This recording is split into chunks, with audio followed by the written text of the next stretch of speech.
Bonjour, je m'appelle Denise Vuillon, je suis la femme de Daniel, donc avec qui j'ai volontiers participé à la création de la MAP.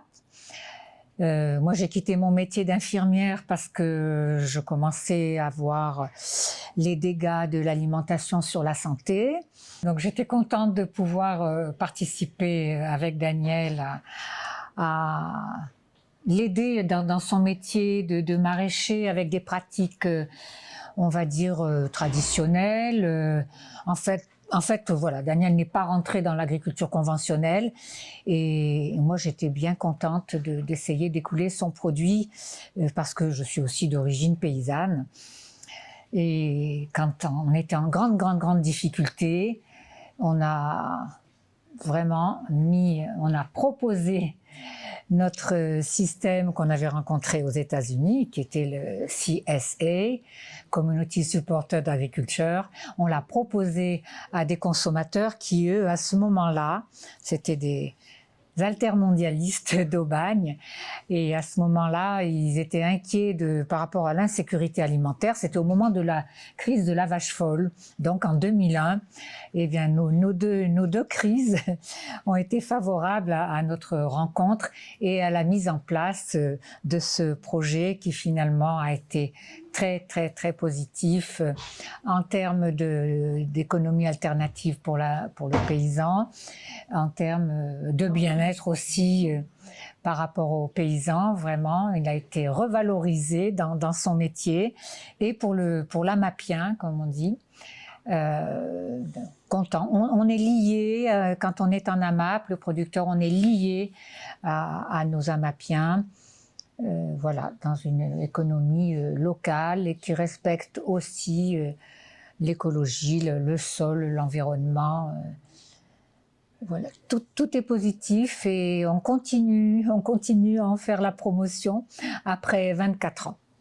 Je dirais que d'une façon plus globale, l'agriculture a beaucoup de mal à répondre par sa diversité à une économie de marché qui a comme fonction de niveler par le prix l'ensemble des productions agricoles.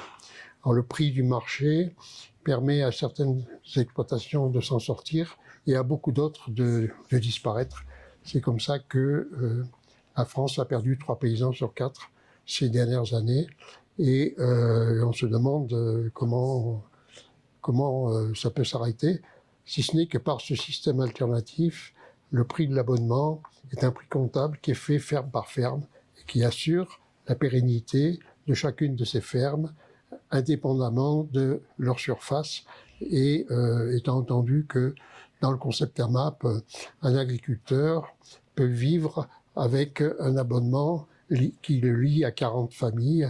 Donc c'est dire le potentiel qu'il y a d'installation qui est quand même important dans ce concept, quoi, hein.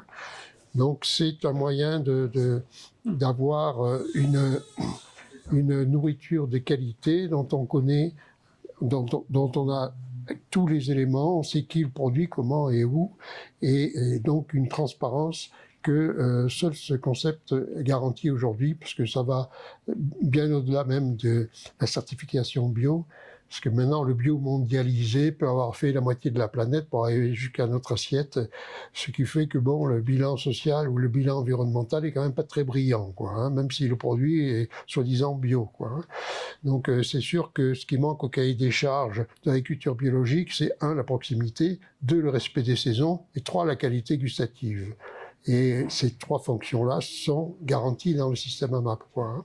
Donc là, on apporte un plus et pour le plus grand plaisir de nos abonnés, et puis pour l'écoulement de 100% de la production au juste prix qui permet aux paysans de vivre dignement de son travail.